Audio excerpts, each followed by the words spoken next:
Ionic bond तक हो गया था। आयनिक बॉन्ड किसके किसके बीच में बनता है बताइए। आयनिक बॉन्ड में एक मेटल होना चाहिए और दूसरा नॉन मेटल। मेटल क्या होता है? इलेक्ट्रॉन डोनर होता है कि इलेक्ट्रॉन एक्सेप्टर होता है? हाँ? और non metal? Non metal electron acceptor और मेटल इलेक्ट्रॉन डोनर होता है। आयनिक बॉन्ड जो बनता है वो बॉन्ड कैसा होता है? क्रिस्टलाइन होता है कि नॉन क्रिस्टलाइन होता है? कंफर्म हो? बोल नहीं रहे हो जी। कैसा होगा? क्रिस्टलाइन होगा। मेल्टिंग पॉइंट उसका क्या होगा? हाई होगा कि लो होगा? लो होगा ना।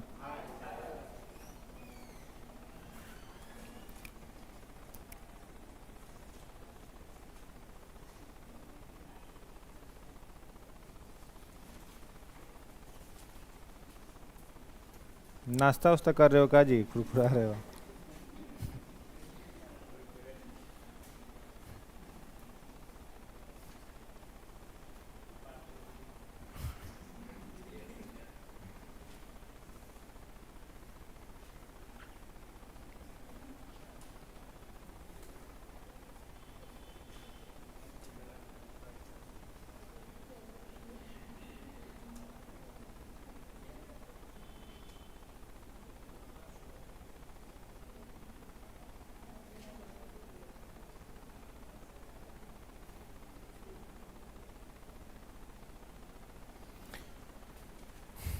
चलो, तो पिछले दिन हो गया था आप लोगों का आयोनिक बॉन्ड।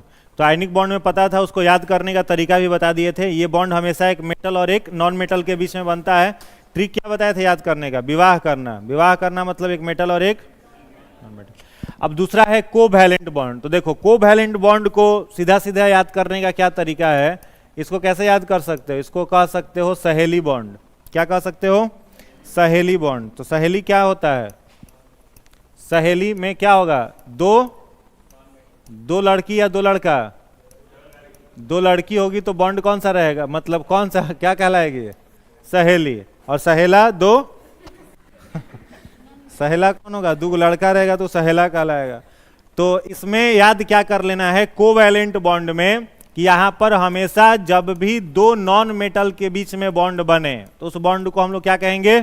कोवैलेंट। ठीक है। कोवैलेंट को हिंदी में कहा जाता है सह संयोजन बंध। जब दो तत्वों के बीच में, जब दो एलिमेंट के बीच में म्यूचुअल शेयरिंग ऑफ इलेक्ट्रॉन हो, मतलब इलेक्ट्रॉन के बराबर की साझेदारी, दो एलिमेंट के बीच में इलेक्ट्रॉन्स की बराबर की साझेदारी हो, तो वहां पर कौन सा बॉन्ड बनता है? Covalent bond. याद रहेगा? ठीक है। अब एग्जांपल से देखिए, लिखा हुआ है this bond is formed by mutual sharing of electron, this bond is formed between two non metals. ये तीन प्रकार के हो सकते हैं, सिंगल, डबल और ट्रिपल। अब जैसे हमने लिखा क्या? Cl2, तो यहां पर Cl2 का मतलब क्या है? दो गो Cl है। O2 का मतलब क्या गो ऑक्सीजन है? दो गो ऑक्सीजन है। N2 का मतलब क्या गो नाइट्रोजन है? दो गो नाइट्रोजन है। अब मान लो अब यहां पर पूछे कि बताओ Cl2 जो है, मतलब दो गो Cl है, यहां पर कितना बॉन्ड होगा? सिंगल बॉन्ड, डबल बॉन्ड या ट्रिपल बॉन्ड? तो क्या कहोगे? Single bond. कैसे पता करोगे? CN bond. एक और एटॉमिक नंबर Cl का 17, तो 2, 8 और 1, 2, 8 और 7। मतलब इसको अपने आउटर ऑर्बिट में ऑक्टेट पूरा करने के लिए कितना इलेक्ट्रॉन चाहिए? एक इलेक्ट्रॉन चाहिए। तो एक इलेक्ट्रॉन का नीड है, तो बॉन्ड कैसा होगा? सिंगल बॉन्ड, मतलब chlorine chlorine single bond. Oxygen का एटॉमिक नंबर 8, तो क्या लिखेंगे? 2 और 6। ऑक्टेट पूरा करने के लिए कितना चाहिए? 2 चाहिए, तो oxygen oxygen double bond. Nitrogen का एटॉमिक नंबर 7, तो क्या लिखेंगे? 2 और 5। ऑक्टेट पूरा करने के लिए कितना चाहिए? 3, तो नाइट्रोजन नाइट्रोजन ट्रिपल बॉन्ड। लिखा हुआ है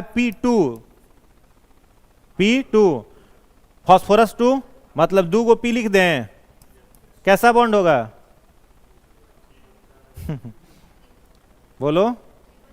ट्रिपल बॉन्ड होगा। कैसे ट्रिपल बॉन्ड होगा? फास्फोरस का एटॉमिक नंबर 15, तो क्या लिखेंगे? 2, 8, 5 लिखेंगे, तो बॉन्ड कैसा होगा, ट्रिपल हो जाएगा। समझ गए? तो जितना ऑक्टेट पूरा करने के लिए चाहिए हम लोगों को संख्या में इलेक्ट्रॉन, उसकी सहायता से हम लोग बॉन्ड बना लेते हैं। तो क्लोरीन क्लोरीन सिंगल बॉन्ड बनाएगा, ऑक्सीजन ऑक्सीजन डबल बॉन्ड बनाएगा, नाइट्रोजन नाइट्रोजन ट्रिपल बॉन्ड बनाएगा, फॉस्फोरस फॉस्फोरस ट्रिपल बॉन्ड बनाएगा। ठीक है, समझ गए? तो इसमें लिखिएगा, हेडिंग बना लो कोवैलेंट बॉन्ड। इंग्लिश वाले तो सेम लिखेंगे, हिंदी वालों के लिए बोल रहे हैं, कोवैलेंट बॉन्ड हेडिंग बना लीजिए, कोवैलेंट बॉन्ड हो गया। इसमें लिखिएगा, इसमें इलेक्ट्रॉन की बराबर की साझेदारी होती है, इसमें इलेक्ट्रॉन की बराबर की साझेदारी, इलेक्ट्रॉन की बराबर की साझेदारी होती है, इलेक्ट्रॉन की बराबर की साझेदारी होती है। दूसरा पॉइंट लिखिएगा, यह बॉन्ड दो अधातुओं के बीच बनता है, दो अधातुओं के बीच, दो अधातुओं के बीच बनता है, दो अधातुओं के बीच बनता है। तीसरा पॉइंट लिखिएगा, इसके तीन प्रकार हैं, इसके तीन प्रकार हैं। पहला लिखिएगा single bond, single bond, single bond. Example में लिख लेना, क्या लिखोगे एग्जाम्पल में, Cl2 chlorine chlorine single bond, Cl2 chlorine chlorine single bond, Cl2 हो गया। दूसरा एग्जाम्पल लिखिएगा O2 oxygen oxygen double bond, oxygen oxygen double bond O2, हाँ डबल बॉन्ड देके स्व मस्तिष्क का थोड़ा उपयोग करिए आप लोग कर लिए थे ना। ऑक्सीजन ऑक्सीजन डबल बॉन्ड, तुम अपने मस्तिष्क का यूज की थी हैं? क्या पूरा पूरी है? तुम यहां बैठा करो,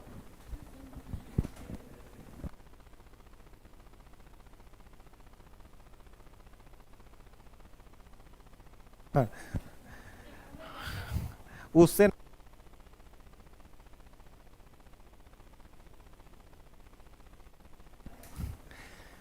चलो डबल बॉन्ड में लिख लिया, oxygen oxygen double bond. Triple bond लिखो, तीसरा, तीसरा ट्रिपल बॉन्ड, ट्रिपल बॉन्ड में लिखना N2 nitrogen nitrogen triple bond. P2 भी लिख लो, P2 इसी में ट्रिपल बॉन्ड में लिख लीजिएगा P2 phosphorus phosphorus triple bond. ठीक है, तो जब भी दो नॉन मेटल के बीच में बॉन्ड बनेगा, देख के ही पता नहीं चल जाएगा, दो गो मेटल, एगो मेटल है एगो नॉन मेटल है तो आयनिक बॉन्ड, दो गो नॉन मेटल है तो कोवैलेंट। और इसमें देख लेना है कि सहेली होना चाहिए, मतलब दोनों क्या होना चाहिए, नॉन मेटल। और नॉन मेटल में क्या होता है, म्यूचुअल शेयरिंग, एकदम शेयरिंग कितना होगा, म्यूचुअल। म्यूचुअल मतलब बराबर, जैसे सहेली के बीच में कभी भी शेयरिंग होता है तो कैसा होता है, म्यूचुअल।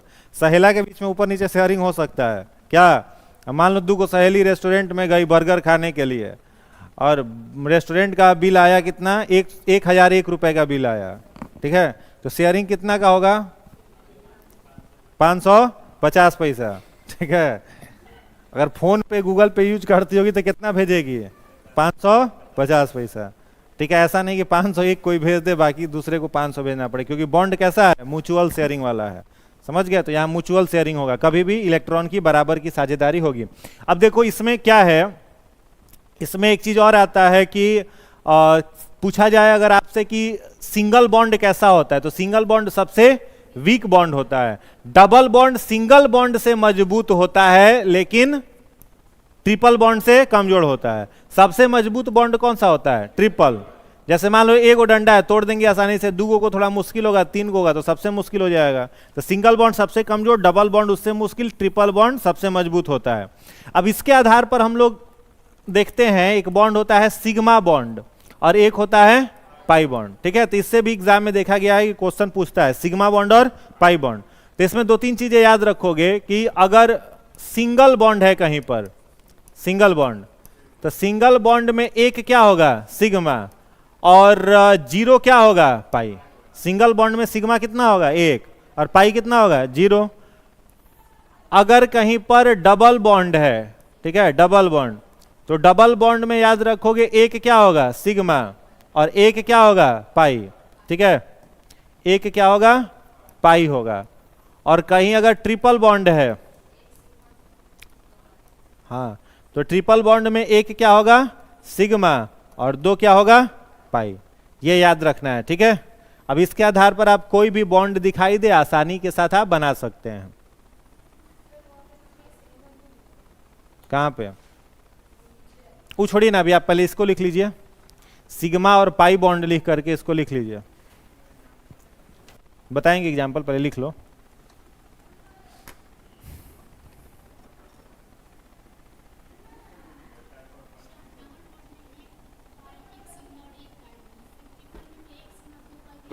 बताएंगे, लिख लो ना, पहले पहले लिख लो फिर समझा रहे हैं। अभी तक ऐसा हुआ है लिखने के बाद नहीं समझाए, समझाए है ना, तो घबराइए मत, लिख लीजिए।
हो गया।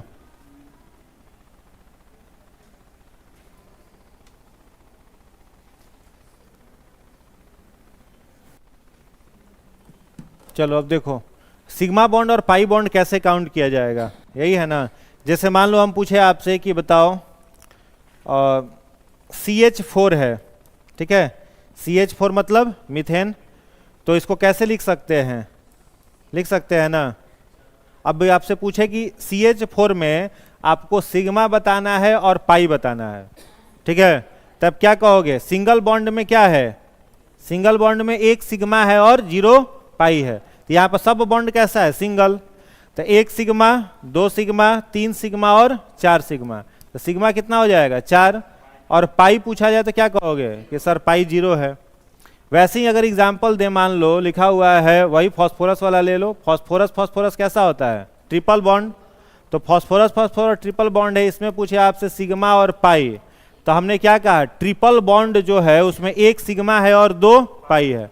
ऊपर वाला जो होता है ना ये, इसको कहा जाता है सिग्मा बॉन्ड, और नीचे वाले को क्या कहते हैं पाई बॉन्ड। तो P2 में अगर पूछ दिया जाए, पूछेगा क्वेश्चन तो क्या कहेगा कि P2 में बताइए कितना सिग्मा है कितना पाई है, तो क्या कहोगे 1 सिग्मा और कितना पाई हो जाएगा 2 पाई। क्वेश्चन पूछ देगा कि O2 में कितना सिग्मा है और कितना पाई है, तो ऑक्सीजन ऑक्सीजन डबल बॉन्ड, तो ऊपर वाला 1 सिग्मा नीचे वाला पाई, तो क्या कहोगे 1 सिग्मा है और 1 क्या है पाई है। कोई दिक्कत, चलो एक एग्जाम्पल से एक बताओ, तो बेंजीन का बताओ, C6H6 में, C6H6 में सिग्मा और पाई बॉन्ड बनाइए कॉपी पर और बताइए।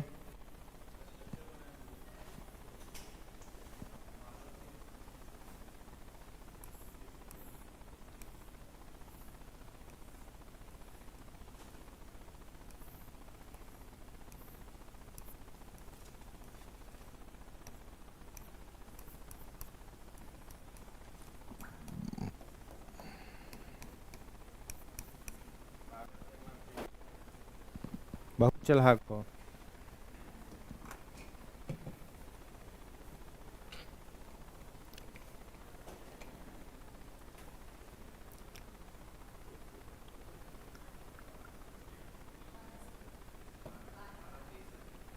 12 पाई, पाई पाई कितना है?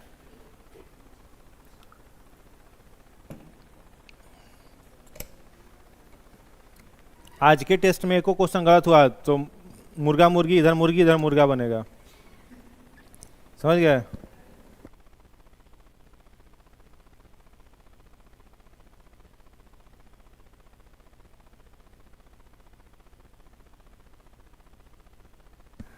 तीस में 30 सही होना चाहिए आज के टेस्ट में, बहुत इजी क्वेश्चन है।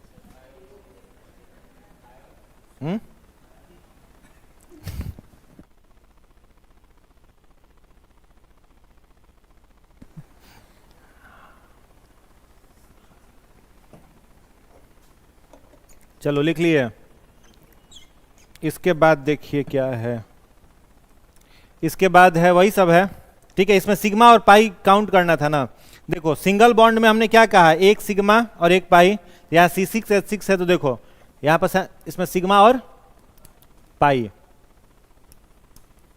यही आपको गिनना है। तो देखो एक सिग्मा, सिंगल बॉन्ड में एक सिग्मा है ना, तो ये ऊपर वाला क्या कहलाएगा, एक सिग्मा, ये वाला 2 सिग्मा। डबल बॉन्ड में एक सिग्मा रहेगा ना, तो 2 सिग्मा, ये 3 4 5 6 7 8 9 10 11 1 12, ठीक है। और पाई कितना है डबल बॉन्ड में, तो 1 2 3, 3 पाई हो गया, समझ गया। 12 सिग्मा 3 पाई।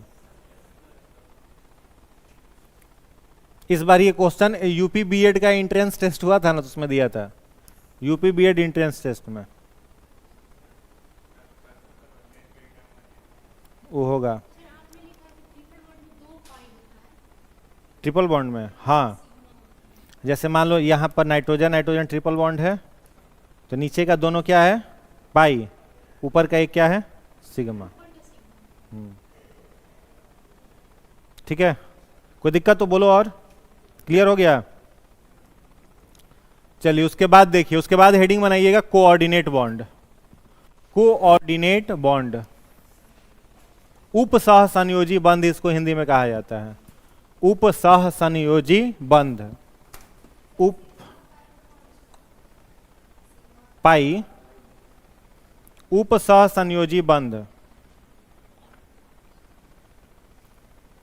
उपसह संयोजी बंध, इसमें डैश दे करके लिखिएगा। कोऑर्डिनेट भी लिख लीजिएगा इंग्लिश में।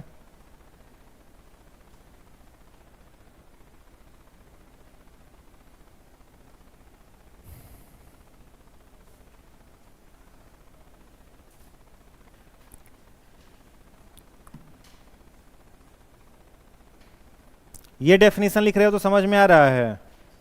ये डेफिनेशन समझ में आ रहा है? नहीं आ रहा है ना, तो हम बोल रहे हैं तो लिख लीजिए। इसका डेफिनेशन बोल रहे हैं, लिख लीजिए। इंग्लिश वाला ये थोड़ा कॉम्प्लेक्स है, लिख लो। लिखना, it is a type of, it is a type of, it is a type of alternate covalent bond, alternate covalent bond that is formed by, that is formed by sharing of an electron,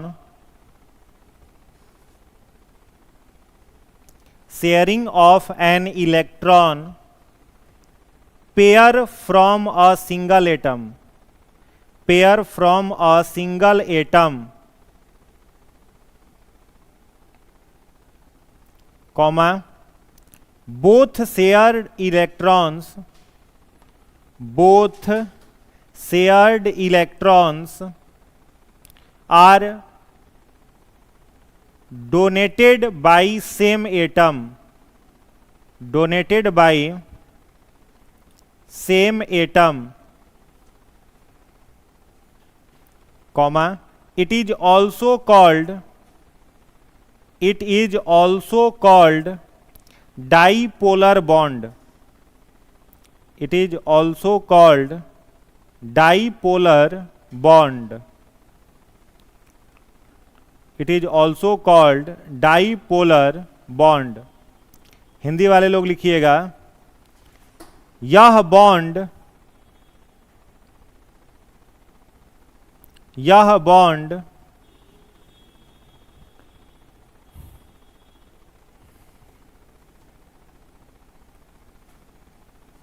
वैसे तत्वों के बीच बनता है, वैसे तत्वों के बीच बनता है जिनमें बंधन को पूरी तरह से, जिनमें बंधन को पूरी तरह से जुड़ने वाले परमाणुओं की, जुड़ने वाले परमाणुओं की आपूर्ति की जाती है, जुड़ने वाले परमाणुओं की आपूर्ति की जाती है। अब इसको समझ लो, देखो एग्जाम्पल लिखा गया है, क्या लिखा गया है, NH4। NH4 मतलब अमोनिया, NH4 मतलब अमोनिया, ठीक है। अब इसको अभी समझ लो, ध्यान से देखो। एक और पॉइंट लिख लो, इस this bond is indicated by line of arrow, this bond is indicated by line of arrow. इस बॉन्ड को तीर के निशान से, तीर के निशान से दर्शाते हैं, तीर के निशान से दर्शाते हैं। हो गया। अब जैसे देखो समझना, यहां पर नाइट्रोजन है, NH4 है, तो नाइट्रोजन का एटॉमिक नंबर कितना होता है, हाँ 7 होता है। तो जब 7 है तो इस 7 को क्या लिख सकते हैं, 2 और 5 लिख सकते हैं। यानी स्टेबल होने के लिए इसको कितना हाइड्रोजन चाहिए, हाँ 3 चाहिए। अब इसका हम स्ट्रक्चरल फॉर्मूला, स्ट्रक्चर बनाएं तो क्या बनाएंगे, इस तरह से अगर हमने बनाया तो बताओ ये स्टेबल है कि अनस्टेबल है, स्टेबल है कि अनस्टेबल है, कैसे। नाइट्रोजन का एटॉमिक नंबर कितना है, तो 2 और 5, तो कै गो हाइड्रोजन इसको चाहिए, 3 को ना चाहिए। तो स्टेबल है कि नहीं है, स्टेबल है। लेकिन हाइड्रोजन इसके पास है कितना, तो ये एक हाइड्रोजन डिनोट कर सकता है कि नहीं कर सकता है, कर सकता है। तो जो हाइड्रोजन ये डोनेट कर रहा है उसे लाइन ऑफ एरो से दिखा देंगे, बन गया, ये बॉन्ड कहलाएगा कोऑर्डिनेट बॉन्ड। समझ में आया। तो जब खुद कोई कोई 2 एलिमेंट है, उसमें से एक एलिमेंट अपने स्टेबल हो गया और उसके पास इलेक्ट्रॉन बच रहे हैं, तो दूसरे को वो स्टेबल करने के लिए अपने एक इलेक्ट्रॉन को क्या करेगा, डोनेट कर देगा। समझ में आया। तो इसको क्या कहेंगे, कोऑर्डिनेट बॉन्ड, उप सह संयोजी बॉन्ड। लिख लीजिए एग्जाम्पल वो।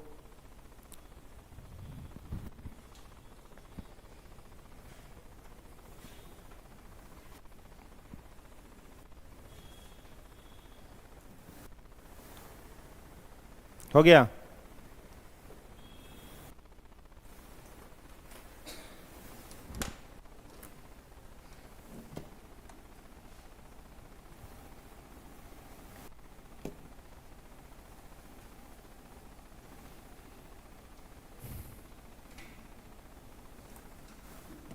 लिख लिए। अच्छा एक और बॉन्ड बताओ, SO3। पूछा जाए आपसे कि SO3 में कौन सा बॉन्ड है, ये लिख लिए हो। SO3 में कौन सा बॉन्ड है बताओ,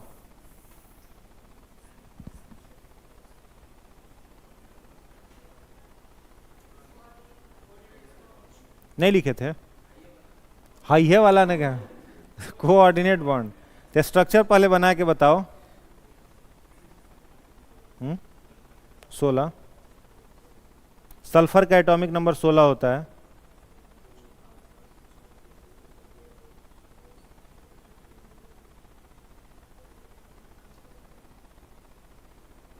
हो गया ना।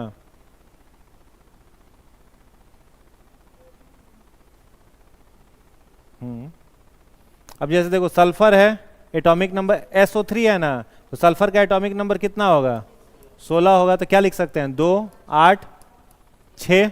स्टेबल होने के लिए कितना चाहिए, 2 ऑक्सीजन चाहिए। ऑक्सीजन कितना है, 3। तो सल्फर है, बताओ ऑक्सीजन तो डबल बॉन्ड बनाता है, ऑक्सीजन कैसा बॉन्ड बनाएगा, डबल बॉन्ड। तो ये स्टेबल हो गया कि नहीं हो गया, हो गया ना स्टेबल। अभी इसके पास कितने ऑक्सीजन बच रहे हैं, 2 ऑक्सीजन बच रहे हैं। 2 ऑक्सीजन को ये क्या करेगा, 2 ऑक्सीजन के साथ कौन सा बॉन्ड बना लेगा, कोऑर्डिनेट बॉन्ड बना लेगा।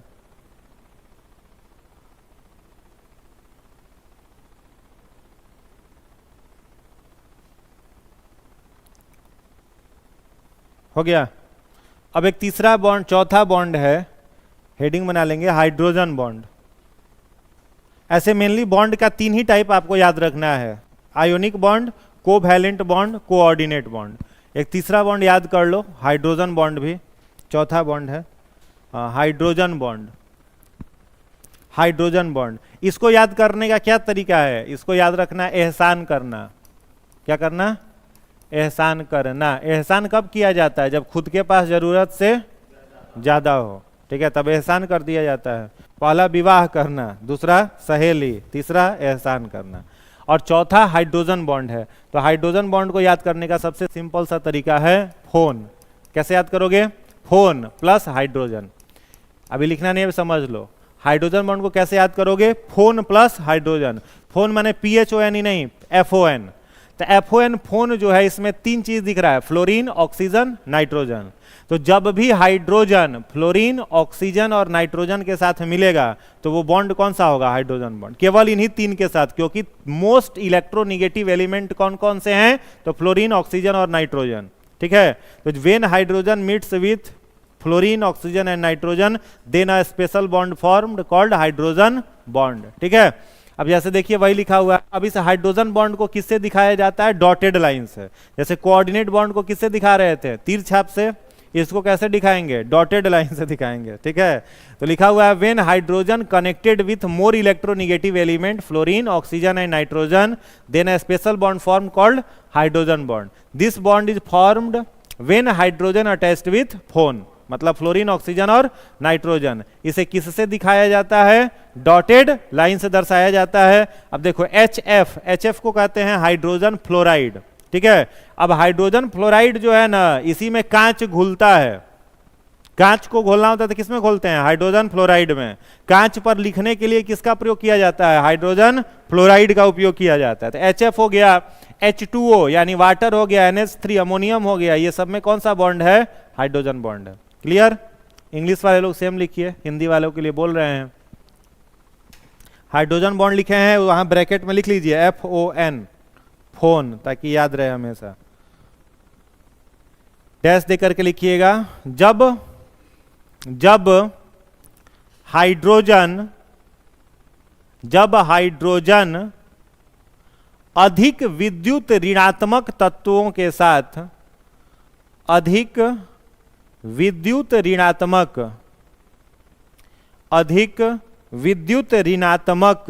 तत्वों के साथ, अधिक विद्युत ऋणात्मक तत्वों के साथ जुड़ता है तो वहां एक विशेष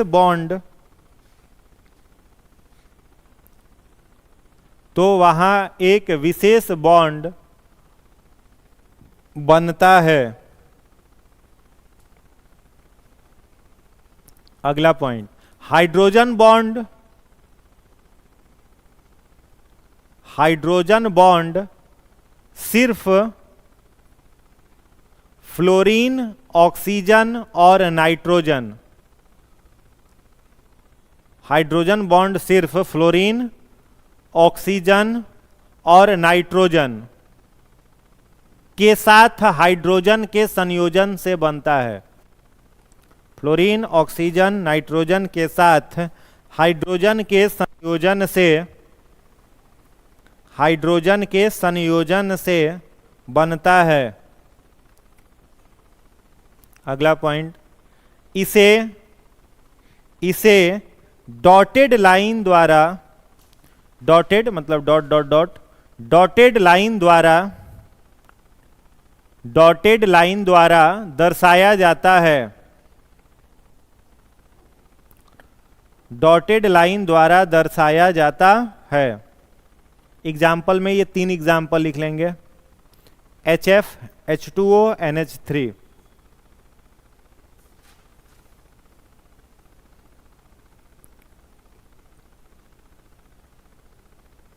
नोट में एक पॉइंट लिखिएगा, हाइड्रोजन फ्लोराइड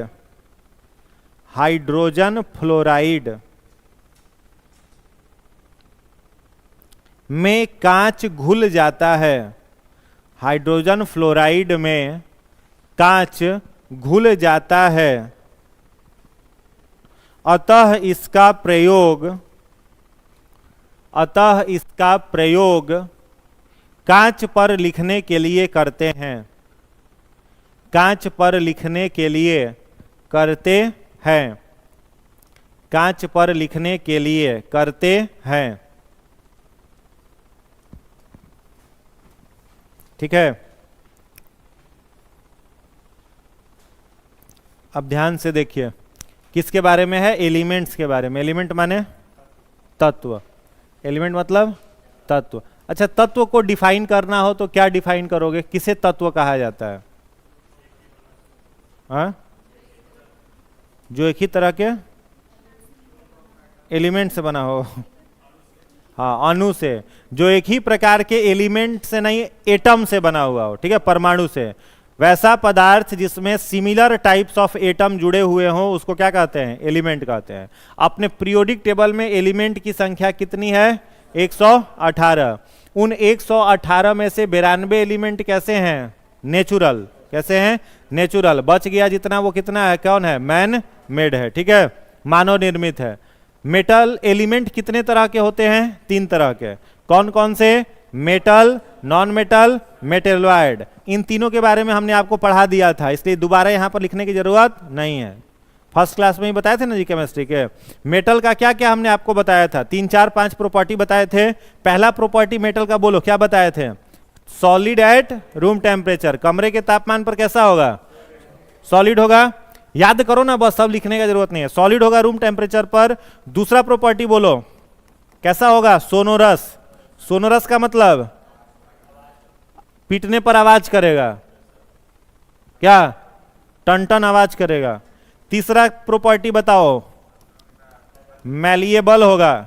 मैलिएबल मतलब आघात वर्धनीय, माने अगर मान लो ये मेटल रहे, इसको पीटेंगे गर्म करके तो सीट के रूप में बदल जाएगा, चादर के रूप में बदल जाएगा, ठीक है, तो मैलिएबल हो गया। और बताओ डक्टाइल होगा कि नहीं होगा, बोलो। डक्टाइल माने तन्य, क्या कहते हैं इसको, तन्य। मतलब मान लो ये मेटल है, इसको गर्म करें और गर्म करके खींचें तो तार के रूप में बदल जाएगा, किसमें, तार के रूप में बदल जाएगा, तो उसको क्या कहेंगे, मेटल कहेंगे।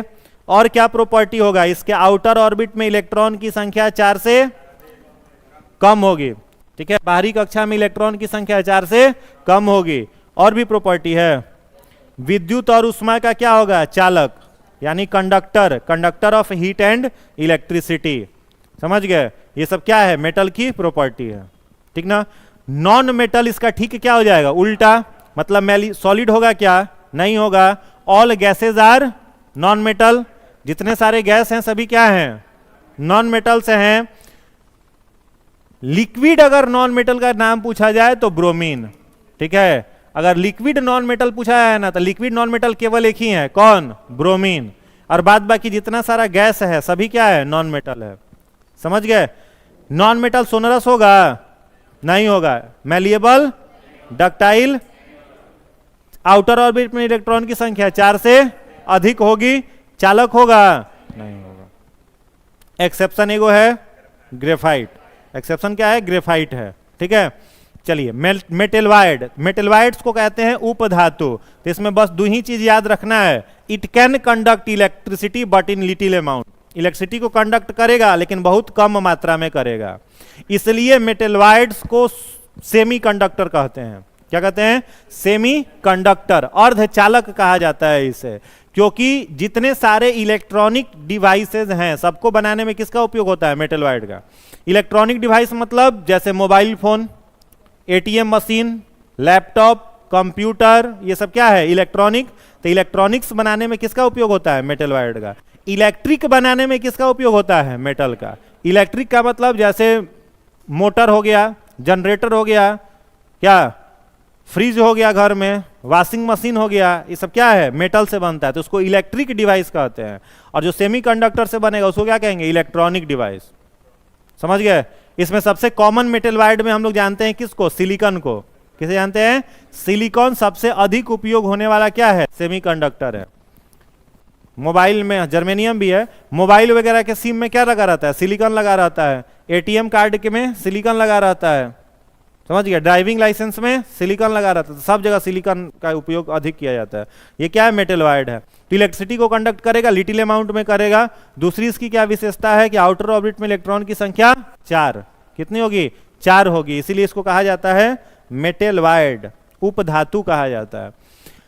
अब वही सब लिखा हुआ है, पढ़ने की छोड़ दें, देख लो एक नजर, कुछ और नहीं दिखेगा, वही लिखा होने के बाद एक नजर देख लो, बतियाओ तुम लोग एकदम।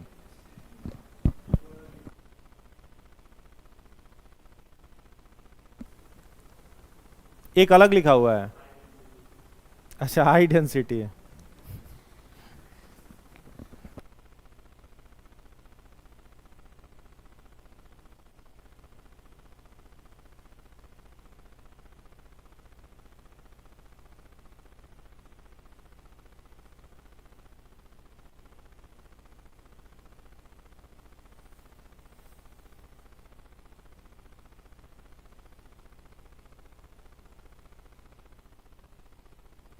अच्छा, लोहा पर जंग लगेगा तो उसका आकार बढ़े, उसका भार बढ़ेगा घटेगा, है पहले बढ़ेगा फिर घटेगा, केवल पूछा हुआ था कब, 67 में, 67वीं बीसी में पूछा था ना, लोहे पर जंग लगने पर उसका भार बढ़ेगा।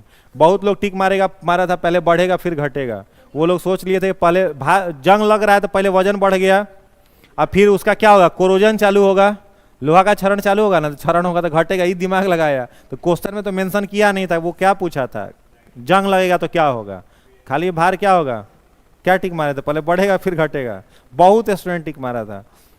और जब हम उसका डिस्कशन कराए थे, क्वेश्चन ये हुआ, पेपर हुआ, उसके 15 मिनट 10 मिनट बाद हम साइंस का डिस्कशन करा दिए थे, तो हम टिक लगाए सीधे भार बढ़ेगा, एकदम लगातार लिख रहा है सब, ऐसे कैसे होगा, ऐसे कैसे होगा कमेंट में। और फिर आयोग का जब आंसर आया तो वही आया।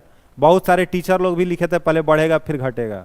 यूट्यूब पर हमको लग रहा है इकलौता मेरा ही एक्सप्लेनेशन था जिसमें लिखा हुआ था केवल भार बढ़ेगा।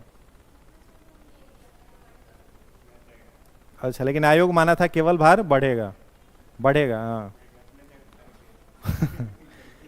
चलिए ठीक है, ये हो गया इसका। ठीक, दूसरा हो गया क्या, नॉन मेटल्स। तो नॉन मेटल्स में लिखा हुआ है all gases are non metal. Non metal का प्रॉपर्टी होता है लस्ट्रस, डक्टाइल नहीं होता है, हीट को इलेक्ट्रिसिटी को पास नहीं करेगा, low density, low melting point और लो बॉइलिंग पॉइंट होता है।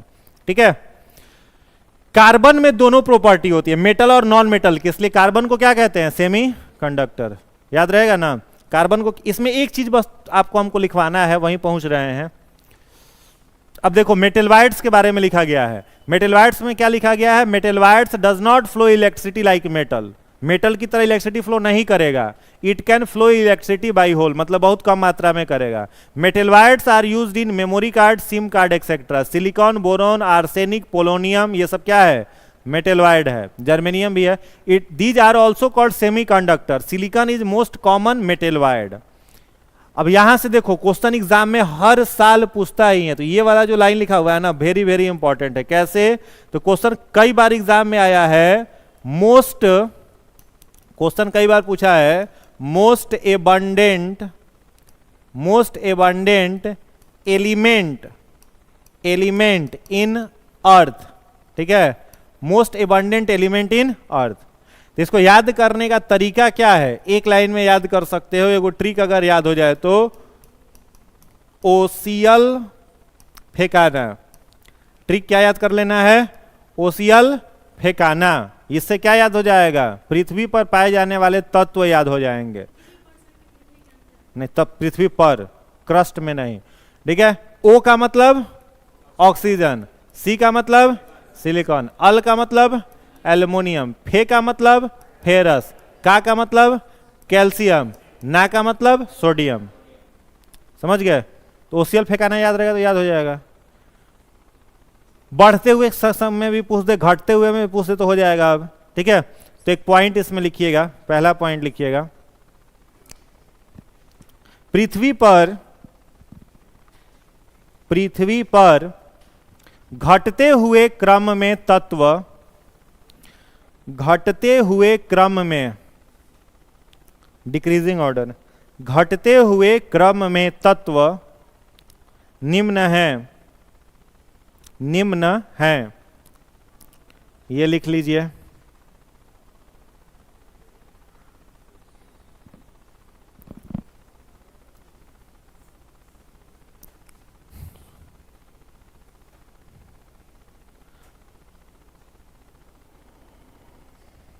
हो गया। घटते हुए क्रम में तत्व निम्न है। अब ब्रैकेट में वो लिख लो, ट्रिक लिख लो, याद हो जाएगा उससे। ओसीएल फेंकाना।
हाँ, आप लोगों में कौन कौन सा सब्जेक्ट हो गया?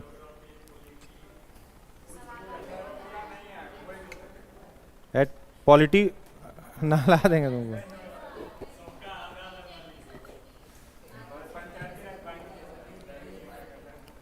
अब देखो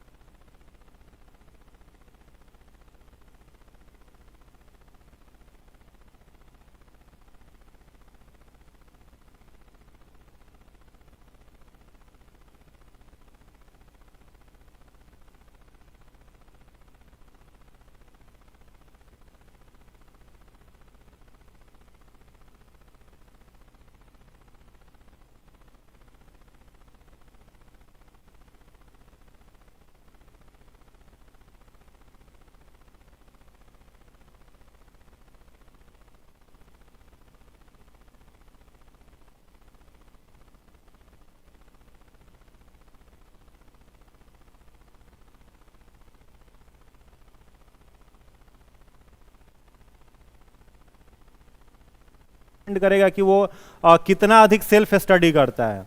ये कभी नहीं होता है, मतलब मेरे सब्जेक्ट में होता है, बाकी लोगों का हमको नहीं पता कि पूरी आपके कॉपी से ही क्वेश्चन एग्जाम में आ जाएगा।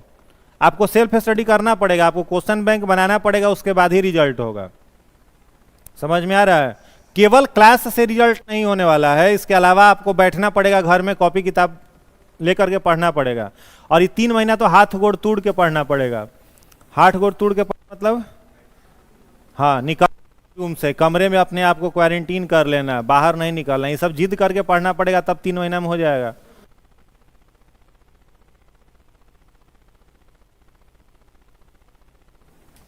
असंभव, कोई नहीं किया अभी तक, और जो किया वो झूठ बोल रहा है मिला जुला के। नहीं, पॉसिबल रिस्पॉन्सिबिलिटी है लेकिन पॉसिबिलिटी नहीं है।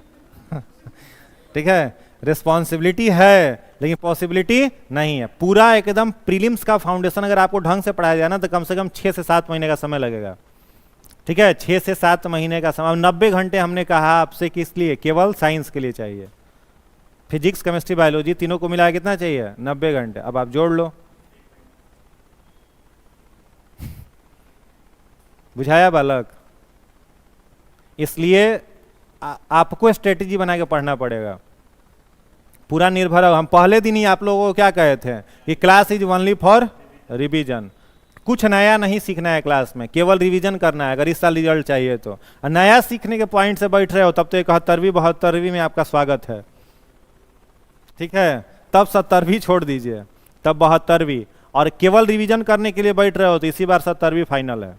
कैसे पढ़ना है वो सब कुछ आप लोगों को बता दिए हैं। और सब लोगों का देखो लेवल भी क्या होता है, अलग अलग होता है। दूसरे के को देख करके दुखी हो जाओगे ना, बहुत सारे स्टूडेंट दूसरे को देख कर कंपेयर कर लेता है कि उसका 85 नंबर आया था और हमारा 55 नंबर आया था, तो हमारा तो इस बार होने वाला नहीं है। तो कंपेयर करोगे तो गड़बड़ हो जाएगा। कंपेयर करने से क्या होगा, क्षमता आपकी घट जाएगी, कई गुना अधिक घट जाएगी। एक बार हमको इंटरव्यू याद है, MS धोनी साहब का इंटरव्यू देख रहे थे, मैच वो लोग हार गया था, तो उस इंटरव्यू में धोनी बोले कि पूछा कि मीडिया वाला कि आप लोग क्रिकेट मैच हार गए, क्या कारण था। तो क्या स्टेटमेंट दिए कि पहला क्रिकेट जो मैं प्रेशर में खेल रहा था इसलिए हम हार गए थे, और बहुत कम रन से हारा था, हमको लग रहा है 1 या 2 रन से हारा था। कहा कि तनाव में खेलने के कारण ये मैच हम लोग बस हारे हैं। तब प्रेशर में खेल करके 3 घंटा का क्रिकेट कोई नहीं, 4 घंटा का कोई क्रिकेट नहीं जीत सकता है। तब प्रेशर में BPSC तो कभी निकलने वाला है नहीं। जो जितना ज़्यादा शांत रहेगा, जितना ज़्यादा सुलझा हुआ रहेगा, और जितना जिसके पास डेप्थनेस रहेगा उसका रिजल्ट होना है।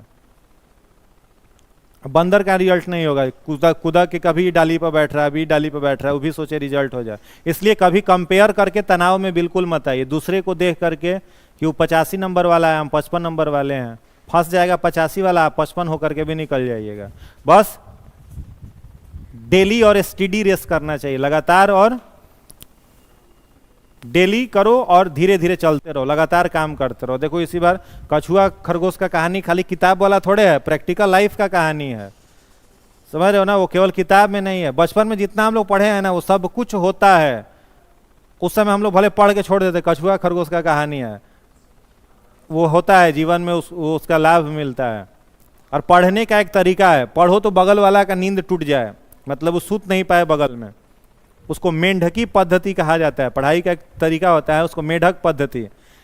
हमको याद है घर में जब हम लोग सुबह में उठ के पढ़ते थे, अपने से तो उठते नहीं थे, पहले तो भोरे भोरे हम लोग कई दिन पिटाए जाते थे। जैसे दादाजी कह दिए हैं कि 4 बजे उठना है पढ़ने के लिए, और जिस दिन नहीं उठते थे 4 बजे, भोरे भोरे सुतले में पिटा जाते थे हम लोग, यात्रा भोरे भोरे खराब हो जाता था, समझ गया। अब उठ के बैठे ठंडा के दिन में, उस समय लाइट वाइट थोड़ी रहता था गाँव में इतना ज़्यादा, अब तो लगभग 20-22 घंटा हर जगह रह रहा है लाइट। उस समय लालटेन, आप लोग भी पढ़े भी किए होंगे, लालटेन जला करके सुबह में जल जाता था लालटेन 4 बजे, और सब लोग जितने भाई बहन थे सब लोग अपने बेड पर बैठ करके कंबल ओढ़ करके पढ़ रहे हैं। भले उसमें होता था कि दादाजी इधर उधर गए तो फिर सुत गए, वो आए तो फिर जग गए, लेकिन बैठना होता था। और उस बीच में वो कहते थे कि बोल बोल करके पढ़ो, मुंह बंद है तो पिटाना है, फिर से आगे मार देते हैं। क्या करना है, 2 घंटा अगर पढ़ रहे हो तो बोल के पढ़ो, उसको मेढकी पद्धति कहा जाता है, और उसका बहुत लाभ मिलता है। जिस चीज को बोल करके आप पढ़िएगा ना, वो आपका दिमाग ग्रिप में ले लेगा। इसलिए रूम पर जब पढ़ रहे हैं, जब फ्री टाइम में है, तो आपका जो नोट्स है, जो खास तौर पर जो याद करने वाला चीज है, अगर सुबह में उठ करके बता रहे हैं ना तुमको, 3 बजे से उठ करके या 4 बजे से उठ करके 2 घंटा किसी चीज को रट लो, उसके बाद देखो तुम्हारे दिमाग में वो आ जाता है कि नहीं। एक दिन में अब नहीं करेंगे, फर्स्ट डे ही आपको बहुत लाभ मिल जाएगा, लेकिन 1 सप्ताह के अंदर, ज्यादा समय नहीं लगेगा, 1 सप्ताह के अंदर आपका माइंड उस चीज को अडॉप्ट करने लगेगा। तो मेढकी पद्धति पढ़ाई में लीजिए अपना नोट्स, जो भी है, लूसेंट ही पढ़ रहे हैं, क्राउन ही पढ़ रहे हैं, कोई नोट फैक्ट वगैरह वाली किताब पढ़ रहे हैं, कोई क्वेश्चन बैंक का एक्सप्लेनेशन पढ़ रहे हैं, तो हाथ में लीजिए और उसको बोल बोल करके पढ़िए, उसका लाभ मिलेगा। और दूसरे को देख करके बिल्कुल कंपेयर नहीं, बहुत जीनियस है, हम बहुत बैल हैं, समझ गए।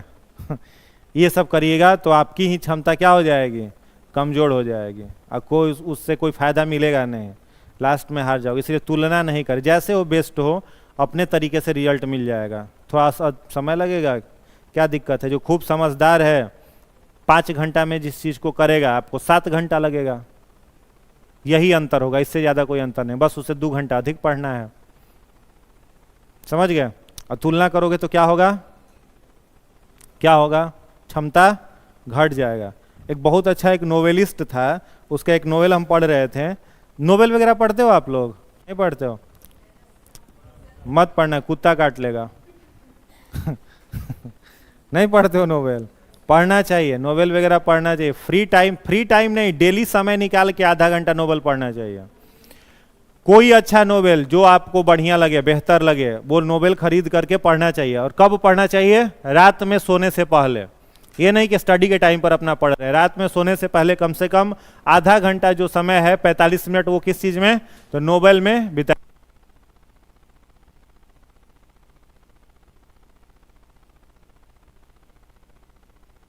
अब उस तरह का पढ़ोगे तो दिमाग क्या होगा? चौपट होगा। इसलिए नोवेल पढ़ो तो कैसा? तरीका वाला नोवेल, जिसका कुछ लाभ मिले, कैरियर ओरिएंटेड हो। समझ गए? तो उसी में एक नोवेल पढ़ रहे हैं, तो उसमें एक कहानी लिखा हुआ था, बहुत अच्छा कहानी हमको लगा।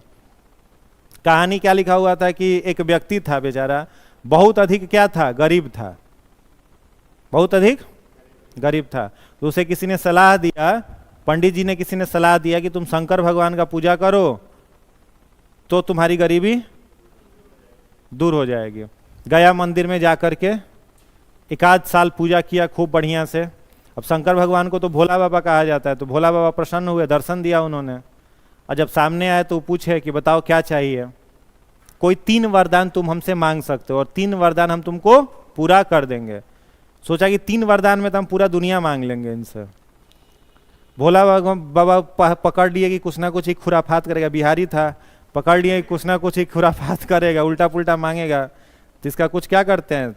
तरीका निकालते हैं। तो क्या बोले कि तुमको जो चीज 1 देंगे, तुम्हारे दोस्त को 2 देंगे। तुम अपने दोस्त को चुन लो, जिसको चुनना है चुन लो। उसको कितना देंगे? 2। कहा कि कौन सा बात हुआ? तपस्या किए हम, मंदिर में बैठे हम, गरीब हम, और आप हमको 1 दीजिएगा, उसको 2 दीजिएगा। तो समझाए उसको कि तुम्हारा क्या प्रॉब्लम है? तुम्हारा तो गरीबी दूर हो ही रहा है, तुम उसको देख के क्यों परेशान हो रहे हो? दोस्त तुम ही चुन लो। तो कहा कि मेरा पड़ोसी है, भाई ही था उसका गोतिया, उसी को चुन लिया। बोले पहला वरदान मांगो। पहला वरदान में कहा कि देखिए हम बहुत गरीब हैं, तो पहला तो भोजन का व्यवस्था बना दीजिए, इतना अनाज दे दीजिए कि 7 पीढ़ी हमारा बैठ के खाए। मिल गया वरदान, तथास्तु, पूरा अनाज से भर गया उसका घर। तो फिर दूसरा उसके दिमाग में आया कि पड़ोसी वाला को जाके देखते हैं उसको कितना मिला। तो खिड़की के पास जाके झांका तो देखा कि डबल उससे है। अब पहला उसके हृदय में टीस उठा, एकदम गंभीर वाला, ठीक है। पहला जो जलन वाला भावना था उसको फील किया, वो आया, कहा कोई बात नहीं। दूसरा वरदान मांगा शंकर भगवान से, कहा कि आप अनाज दे ही दिए, इसको रखने के लिए क्या करिए? घर दे दीजिए, रखने के लिए घर दे दीजिए और कुछ पैसे दे दीजिए, जिससे जीवन 7 पीढ़ी का कट सके। भोले बाबा बोले तथास्तु। घर आ गया, पैसा आ गया। अब जाकर के इसके दिमाग में आया कि हमको तो 1 घर मिला है, उसको क्या को मिला होगा? तो 2 घर मिला होगा।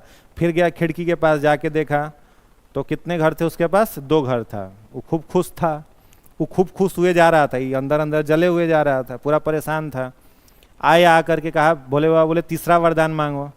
तो तीसरा वरदान कहा कि देखिए सब कुछ तो दे ही दिए, परिवार, घर दे दिया, पैसा दे दिया, अनाज दे दिया, विवाह करा दो हमारा, सुंदर लड़की से क्या करो? विवाह करा दो।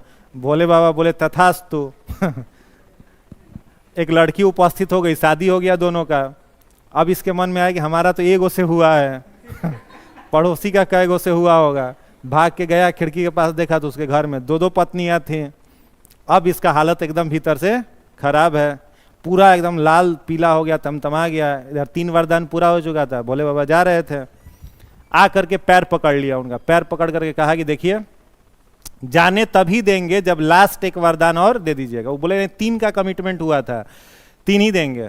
बोला नहीं, 1 वरदान जब तक दीजिएगा नहीं, पैर छोड़ेंगे ही नहीं आपका। एकदम पैर पकड़े हुए था मजबूती से। बोले ठीक है चलो मांग लो। सोचा कि क्या मांगे? कुछ ऐसा मांगते हैं खतरनाक कि पड़ोसी का जीवन खत्म। आंख बंद किया, सोचा 2-4 मिनट और सोच करके कहा कि भोले बाबा हमको 1 आंख से अंधा बना दीजिए। वो कहे ये क्या मांग रहे हो? छोड़िए, आपको नहीं समझ में आएगा, बस बना दीजिए। वो कहे ठीक है तथास्तु। अब खूब खुश हुआ बेचारा, जाके खिड़की के पास देखा तो इसका दोस्त दोनों आंख का अंधा हो गया था। अब इसको आत्मसंतुष्टि मिला। कहा कि तुमको जितना चीज मिला उसका सुख भोग पाओगे थोड़े, जाओ ऐसे ही भटकते रहो।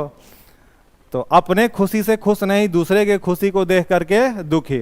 तो ये जो इंसान होता है ना, वो बहुत लंबा दूरी तय कर नहीं पाता है, और उसको कुछ मिल भी जाएगा तो उसका स्वाद नहीं ले पाएगा। समझ में आ रहा है? बहुत ही नौकरी वोकरी हो भी गया, जॉब मिल भी जाएगा तो लाइफ को एंजॉय कर पाएगा? नहीं कर पाएगा। बहुत सारे ऐसे बड़े बड़े अधिकारियों को आप देखते होंगे, पेपर में छपते रहता है, अपने ही सर्विस रिवॉल्वर से गोली मार लिया। भाई उतना बड़ा तुम अधिकारी हो, क्या जरूरत था सुसाइड अटेम्प्ट लेने का? सब कुछ होने के बावजूद, कई सारे सब पेपर में आते रहता है, कार कंपनी का मालिक है आत्महत्या कर लिया, तो उसके पास क्या नहीं है? आर्ट ऑफ लिविंग नहीं है, जीवन जीने की कला उसको नहीं पता है। 24 घंटा जो मिला हुआ है ना, उसको खूबसूरती से सजा लोगे तो जीवन बहुत शानदार है। और अपने आप पर मेहनत क्या करना चाहिए? अपने आप को सुलझाने का मेहनत करना चाहिए, ठीक है? अंदर से सुलझ जाओगे तो बाहर से सुलझा हुआ दिखोगे। खुद की ग्रेविटी उससे क्या हो जाएगी? बढ़ जाएगी। खुद की ग्रेविटी जो होती है उससे क्या हो जाती है? बढ़ जाती है। भगवान कृष्ण पर एक व्यक्ति बड़ा व्यंग किया। जिस समय स्वामी विवेकानंद थे, शिकागो के विश्व धर्म सम्मेलन में गए थे, world religion of parliament, Chicago में गए थे ना जी? कितना में गए थे? 1893 में गए थे। तो वर्ल्ड रिलीजन ऑफ पार्लियामेंट में स्वामी विवेकानंद थे 93 में।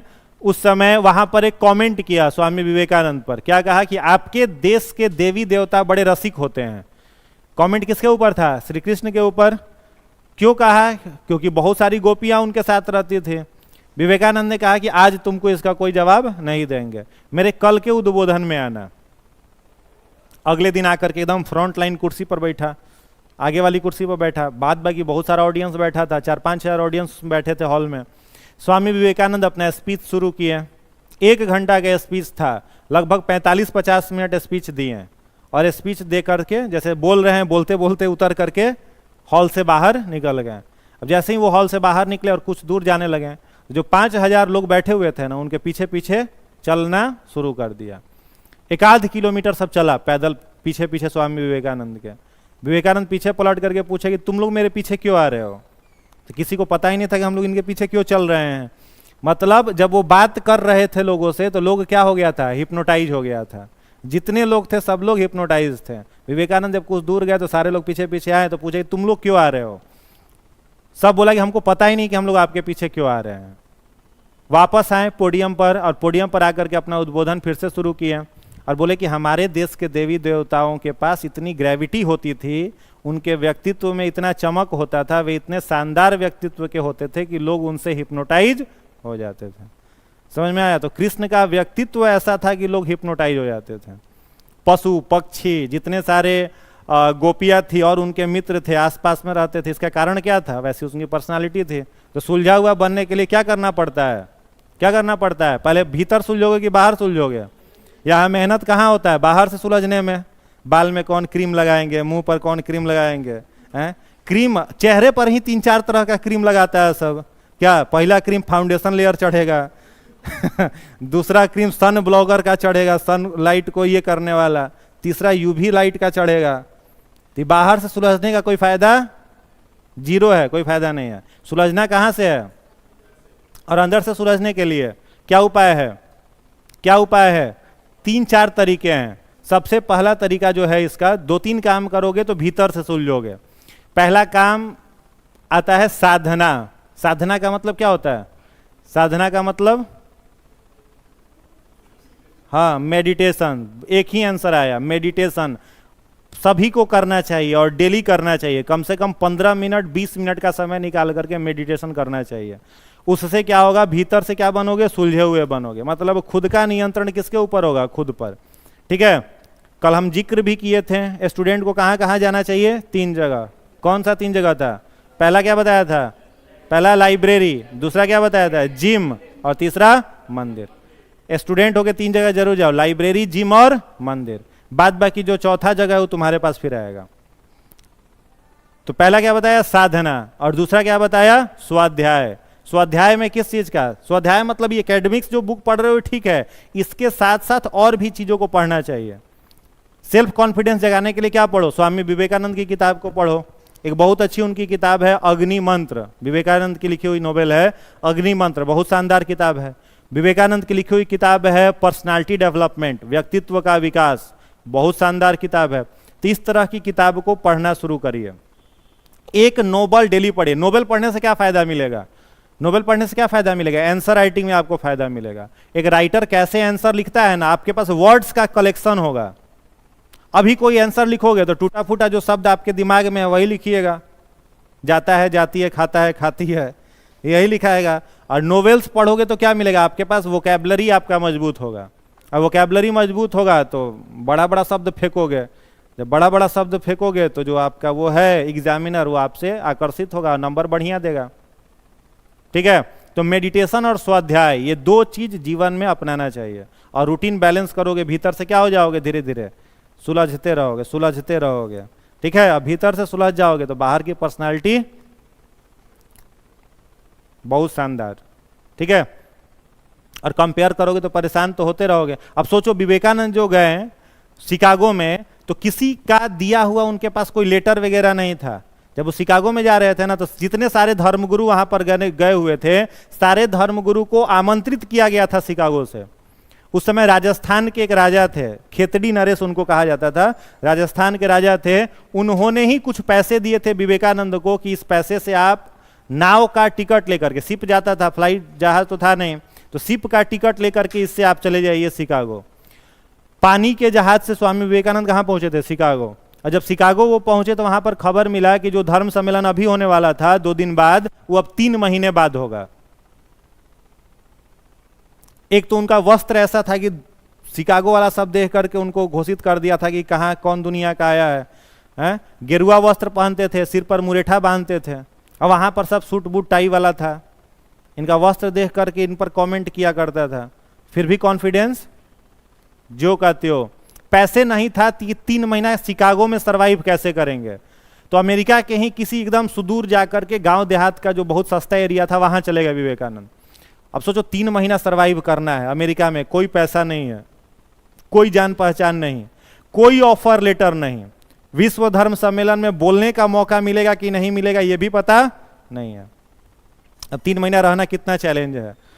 कहाँ रहते थे, तो कोयला जहां पर रखा जाता था, वहां अमेरिका में तो हमेशा ठंडा पड़ता है, तो कोयला जहां रखा जाता था उस कोयले के जहां पर बना हुआ था उसका बेड शेड बना हुआ था, उसी में घुसते थे और उसी में रात भर रात काटते थे। जैसे जैसे कोयला थोड़ा गर्म रहता, सुबह उठते तो पूरा शरीर उससे काला हो जाता था।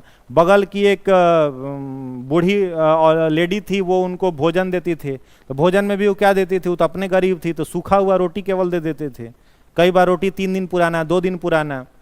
अब वो रोटी ऐसे खा नहीं सकते हैं तो उसको पानी में भिगोते थे, उसके बाद खाते थे सूखा हुआ रोटी, और 3 महीना तक गुजारा किया। वर्ल्ड लीजन ऑफ पार्लियामेंट में पहुंचे, कोलंबस के हॉल में 10,000 लोग बैठे हुए थे, 10,000 लोग। विवेकानंद को बैठने के लिए कहाँ दिया गया, स्टेज पर सबसे कोना में दिया गया, जहां पर कोई इन्हें देख नहीं रहा था।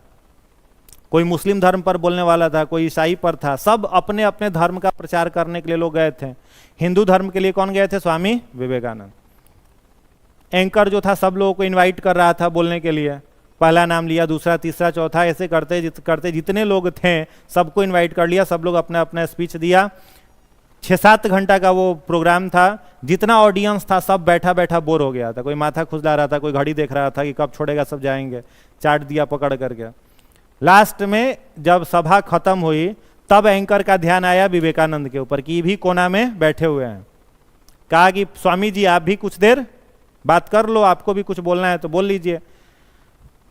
विवेकानंद को कहा कि इशारा किया, 2 मिनट ही आपके पास समय है, जो बोलना है बोल लीजिए।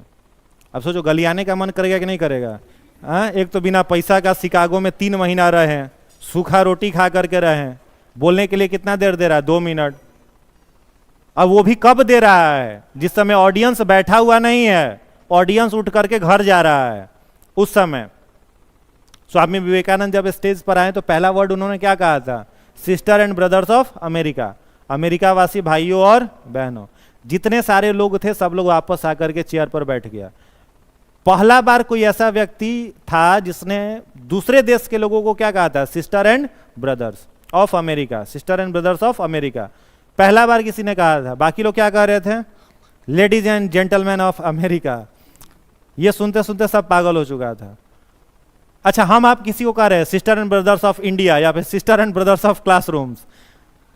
अट्रैक्शन पावर आ रहा है क्या, लग रहा है ऐसे ही, चलो आया बात, शब्द आया और निकल गया। विवेकानंद जो ये बात बोले थे, पढ़िएगा, रोमारोला एक नोवेलिस्ट हुआ है शिकागो का, रोमारोला ने स्वामी विवेकानंद की जीवनी लिखी है। उसमें उन्होंने लिखा है कि उस हॉल में लगातार 10 मिनट तक ताली बजते रह गया। बोलने के लिए कितना समय दिया था? 2 मिनट।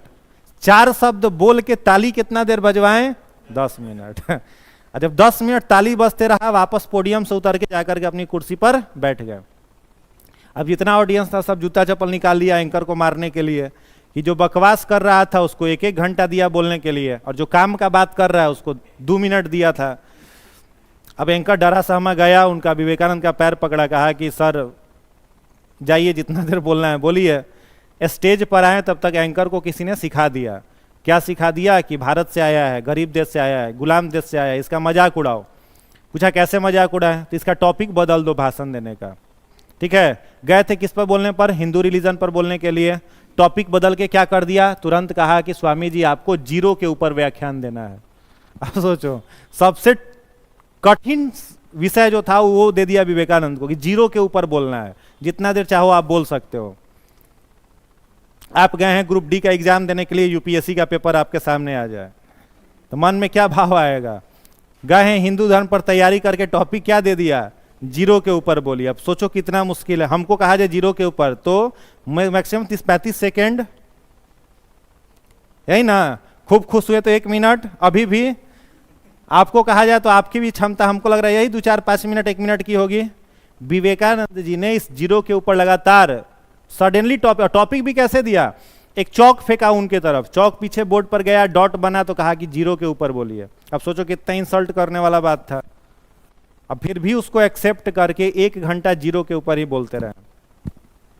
सब लोग हिप्नोटाइज होकर के सुन रहा था, एकदम पिन ड्रॉप साइलेंट हॉल था। वो उनके ऑडियो में आज भी यूट्यूब पर है, वो स्पीच आप लोग कभी सुनिएगा, वो ऑडियो आज भी है। ठीक है, ऑडियो है, केवल आवाज है, वॉइस है उनका। तो उस पर लगातार उन्होंने 1 घंटा तक स्पीच दिया और फिर खत्म किया जब अपना स्पीच, तो वो एंकर पूछा कि सर और कितना देर आप जीरो के ऊपर बोल सकते थे?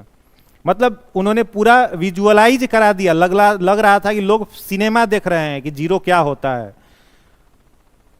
ब्रह्मांड की उत्पत्ति शून्य से हुई है, ब्रह्मांड समाप्त होगा तो शून्य में होगा, ये सब लोगों को महसूस करा दिया बैठा करके उन्होंने। तो आकर के पूछा सर जीरो के ऊपर और कितना देर बोल सकते हो? उन्होंने कहा कि मेरे धमनियों में जब तक रक्त बह रहा है तब तक जीरो के ऊपर बोल सकते हैं। ठीक है, उस दिन से पूरे शिकागो और पश्चिमी देशों में सारे अखबार में केवल एक ही न्यूज था, भारत से आया हुआ युवा सन्यासी, हिंदू मंक फ्रॉम इंडिया। और हर जगह से विवेकानंद को कॉल आने लगा कि आइए हमारे यहाँ भाषण दीजिए, हमारे यहाँ भाषण दीजिए। क्या पावर था? तो विवेकानंद की उसी जीवनी में रोमा रोला लिखते हैं कि स्वामी विवेकानंद प्रत्येक दिन 1 घंटा सुबह 1 घंटा शाम में मेडिटेशन करते थे। सुबह 1 घंटा और शाम में 1 घंटा मेडिटेशन करते थे। रोमा रोला ने उसी साहित्य में लिखा है विवेकानंद ने अपना शरीर छोड़ा था तो कैसे छोड़ा था? डेथ नहीं हुई थी। कितने साल की उम्र में शरीर छोड़ा था उन्होंने? 39 ईयर्स। 39 साल की उम्र में मात्र शरीर छोड़ दिया था। और कैसे शरीर छोड़े थे? अपने कमरे में गए, जिस रूम में वो रहते थे अपने रूम में गए, मेडिटेशन पर बैठे, ध्यान पर बैठे। फिर अपने एक जो उनका गुरु भाई था, सहयोगी था, उसको बुलाए, कहे कि हमें बहुत गर्मी लग रही है, पंखा झलो। तो कुछ देर पंखा झला, फिर कहे अब तुम जाओ। वो चला गया, फिर ध्यान में बैठे और ध्यान में बैठ करके शरीर से प्राण को अलग कर दिए। शरीर में कई सारे द्वार होते हैं, उसमें एक द्वार होता है सबसे ऊपर में, ये केंद्र में, इसको ब्रह्मरंध्र कहा जाता है। विवेकानंद ने जब शरीर छोड़ा तो ये ब्रह्मरंध्र उनका खुला हुआ था और यहाँ से उन्होंने प्राण को क्या किया था? अलग कर दिया था। अब सोचो, शरीर से प्राण को अलग कर दिए थे। तो मेडिटेशन बहुत पावरफुल चीज होता है। प्रयास, प्रैक्टिस करना चाहिए। शुरू में बैठोगे ना 10 मिनट के लिए भी तो आपका मन विद्रोह कर देगा। मतलब आंख बंद करके नॉर्मली प्रैक्टिस करना, अपने बेड पर आंख बंद करके 10 मिनट बैठना, देखना तुम्हारा मन तुमको बैठने ही नहीं दे देगा। इधर उधर का थॉट, इधर आंख खोल करके 24 घंटा काम कर सकते हो, आंख बंद करके 10 मिनट तुम नहीं बैठ सकते हो। बहुत मुश्किल होता है, जिद करके बैठना पड़ता है आंख बंद करके। ध्यान किसके ऊपर करो? तो श्वासों के ऊपर ध्यान को क्या करो? केंद्रित करो। सांस जो निकल रहा है, सांस जो भीतर जा रहा है, उसी को आंख बंद करके देखो। शरीर के भीतर जब श्वास आपका गया तो कैसे कैसे सारे सेल में जा रहा है, क्या हो रहा है, एनर्जी, तब वो एनर्जी फील होगा। विवेकानंद से पूछा गया था कि आप किसका मेडिटेशन करते हो, ध्यान किसका करते हो? रोमा रोला ने ही लिखा। विवेकानंद ने क्या जवाब दिया था? हम शेर के कलेजे का ध्यान करते हैं। पूछा कि आप हिंदू धर्म से हो, हमको लगा किसी देवी देवता का ध्यान करते होंगे। उन्होंने क्या कहा? हम शेर के कलेजे का ध्यान करते हैं। मतलब सिर के कलेजे का ध्यान करना मतलब बहादुरी, साहस, निर्भीकता, डर नहीं भीतर से, साहसी थे, इसको कहते थे। विवेकानंद के जीवन में क्या नहीं था? तो डर को छोड़ करके बाद बाकी सब था। इकलौता चीज जो उनके जीवन में नहीं था वो क्या नहीं था? डर नहीं था, भय नहीं था उनके जीवन में। तो निर्भीक बनने के लिए मेडिटेशन, ध्यान, तो कहते थे कि शेर के कलेजे का ध्यान करते हैं। इतने ज्यादा क्रांतिकारी व्यक्ति थे कि स्टेटमेंट उन्होंने दिया कि अगर भारत का उत्थान चाहते हो, स्वामी विवेकानंद का स्टेटमेंट था, उन्होंने कहा कि अगर भारत का उत्थान चाहते हो तो यहाँ के लोग अंधविश्वासी हो गए हैं। अंधविश्वासी मतलब उस समय लोग क्या कहते थे? जाहे विधि राखे राम, ताही विधि रही है, कुछ करिए और ये मत। विवेकानंद ने उस समय बड़ा गुस्सा में कहा था कि अगर भारत का उत्थान चाहते हो तो यहाँ के सारी देवी देवताओं को पोटली में बांध के समुद्र में डाल दो। सब लोग विद्रोह करना शुरू कर दिया था कि स्वामी जी ये क्या आप स्टेटमेंट दे रहे हो। फिर उन्होंने समझाया था कि हम क्यों कह रहे हैं, क्यों कह रहे हैं, बताया था उन्होंने। फिर सब लोगों ने एक्सेप्ट किया। युवाओं को क्या कहते थे? गीता पढ़ने से अच्छा है अगर गीता समझ में नहीं आती 2 घंटे फुटबॉल खेलो। विवेकानंद का स्टेटमेंट था, युवाओं के लिए कहते थे अगर गीता समझ में नहीं आती तो 2 घंटा फुटबॉल खेलो। शरीर से तो मजबूत बनोगे, और शरीर मजबूत बनेगा तो मन मजबूत बनेगा, समझे? तो हर चीज जिसको आप चाहते हो ना वो प्राप्त कर सकते हो, बहुत ज्यादा मुश्किल नहीं है। उसके लिए जो चीज चाहिए, जितना देना है उतना एफर्ट बस लगाना पड़ेगा, जो चाहते हो मिल जाएगा। और इतने कम उम्र में अभी जो हो सब कुछ, सब संभावना है। समझ में आ रहा है? जो भी चाहिए आपको अभी सब संभावना है। इकोनॉमिक अगर ड्रॉबैक दिमाग में आता होगा ना कि इकोनॉमिकली वीक हैं, इससे हम इस चीज को प्राप्त नहीं कर सकते हैं, अगर ये थॉट आ रहा है इसका मतलब मानसिक स्थिति आपकी खत्म है, लाचार है, पैरालाइज्ड हो चुका है। ठीक है? इकोनॉमिक कंडीशन कभी भी किसी को आगे बढ़ने में मदद। कलाम साहब से तो खराब इकोनॉमिक आपका अर्थ ये नहीं है। कलाम साहब को पढ़िएगा, उनकी बहन जो थी, शादी हो गई थी उनकी बहन की, उनकी बहन ने पढ़ने के लिए क्या किया था? अपना गहना गिरवी रख करके पैसे दिए थे कलाम साहब को। अब सोचो, शादीशुदा बहन आपको हमको पैसा देगी गहना वो भी बेच करके कि पढ़ लो भाई, तो पढ़ेंगे क्या कोई? हैं?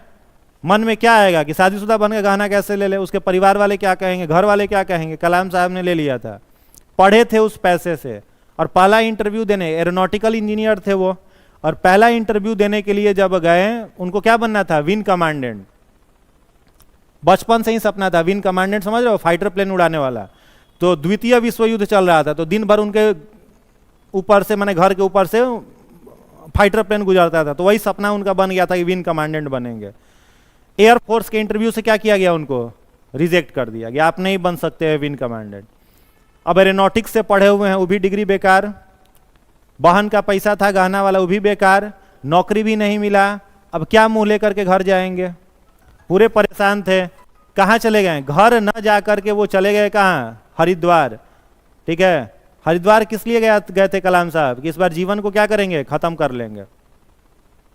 हरिद्वार में कहाँ गए? ऋषिकेश। गए हो ऋषिकेश? नहीं गए हो? तो ऋषिकेश चले गए। ऋषिकेश गए तो वहां पर 2 झूला है, लक्ष्मण झूला है, लक्ष्मण झूला पर चले गए। और लक्ष्मण झूला पर शाम का समय 5-6 बज रहा था, पूरा मन बना कर गए थे कि इसके ऊपर से क्या करेंगे? कूद जाएंगे। नीचे गंगा जी हैं, गंगा जी का धार इतना तेज है कि कोई गिरेगा तो बचे उचेगा नहीं। और टहल रहे थे उसी के ऊपर। वहीं पर एक सन्यासी थे, एक साधु का आश्रम था महात्मा का।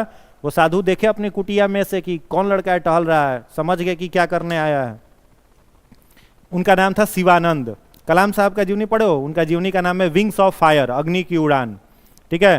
तो अग्नि की उड़ान उनका लिखा हुआ है। तो वो आए, शिवानंद उनका नाम था। शिवानंद आए, आकर के पूछा उन्होंने कि क्या कर रहे हो बेटे यहाँ पर, कहाँ घर है? पहले पूछे तो बताए रामेश्वरम में, तमिलनाडु में घर है।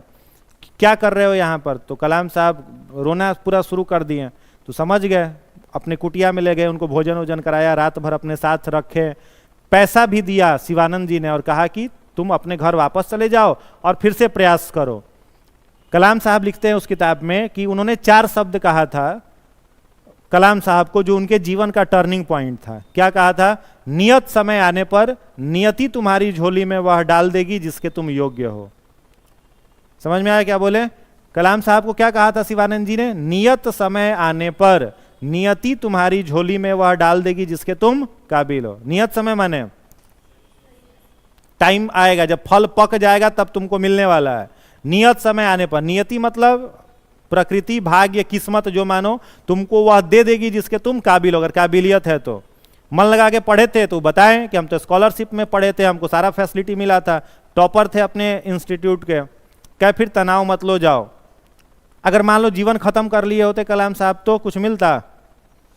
क्या बने? जाना कहाँ था? विंग कमांडेंट में। जा पाए क्या?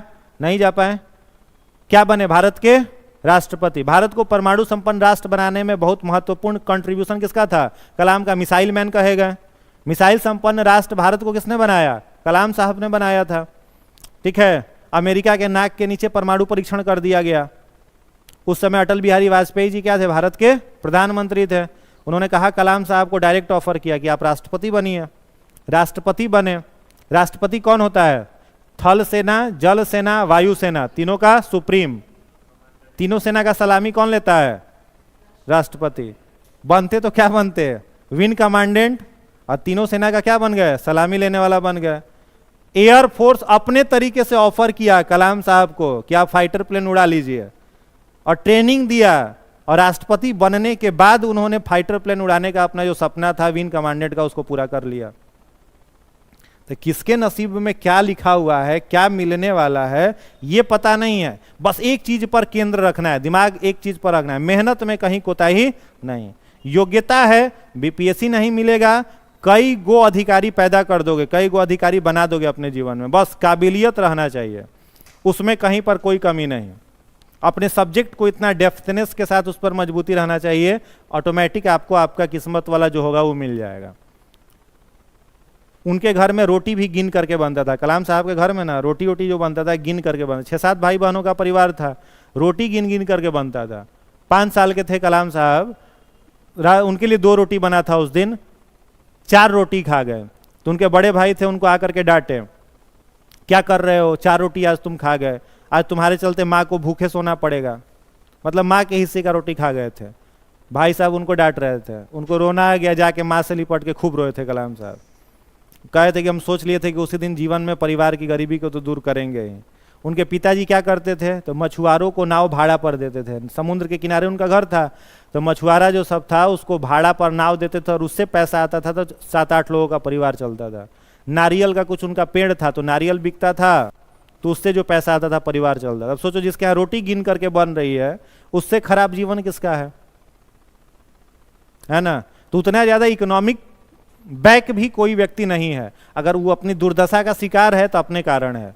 एक लाइन में, मनुष्य अपने भाग्य का निर्माता, जो जैसा सोचता है करता है वैसा ही बन जाता है। समझ गए?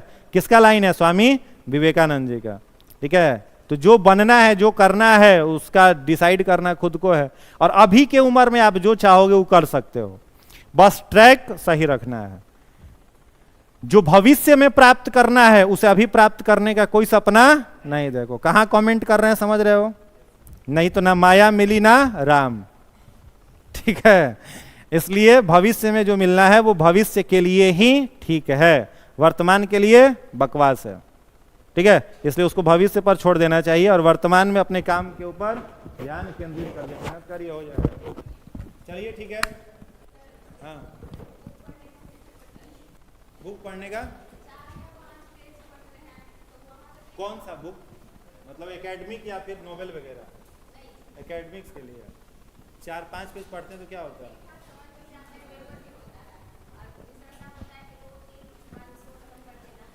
तो 5 पेज पढ़ने के बाद 6ठा पेज से नोट्स बनाना शुरू कर दीजिए। नहीं तो नोट्स बनाना शुरू कर दीजिए। हाँ, उसका कुछ की पॉइंट लिख, जैसे देखो पढ़ रहे हो ना, तो पढ़ते पढ़ते फर्स्ट पेज से, जैसे मान लो आपने 5 लाइन कुछ पढ़ा, तो 5 लाइन को याद करने के लिए कोई एक कीवर्ड, ठीक है, जैसे हमने मान लो मेटलवाइड के 5 पॉइंट पढ़े, तो 5 पॉइंट के बाद हम एक केवल कीवर्ड लिख लेंगे मेटलवाइड। अब उसके बाद उसको एनालाइज करेंगे, उसको सोचेंगे कि क्या था उसमें, तो वो याद आ जाएगा। फिर आगे का 5 लाइन पढ़ेंगे तो उस 5 लाइन में से एक कीवर्ड निकाल लेंगे और कीवर्ड को लिखते चलो, और फिर जब लास्ट में बाइंड अप करो ना पढ़ाई को, तो खाली कीवर्ड देखो और दिमाग पर प्रेशर डालो कि क्या पढ़े थे उसमें। समझ में आ रहा है? इस तरीके से होगा। और जो भूल जा रहे हो उसको प्रयास करो सुबह में पढ़ने का। हमारा अपना विश्वास है कि लेट नाइट स्टडी से ज़्यादा लाभ मिलता है मॉर्निंग के एकदम सुबह के स्टडी में। हमारा अपना आप सबका अलग अलग है, मतलब हमको अपने जीवन में हमने जो देखा है वो सुबह के पढ़ाई से हमको अधिक लाभ मिलता है। थोड़ा आलस ज़्यादा आता है, जगने का मन नहीं करता है, लेकिन जो जग जाएगा आलस को छोड़ देगा उसको लाभ मिलेगा निश्चित।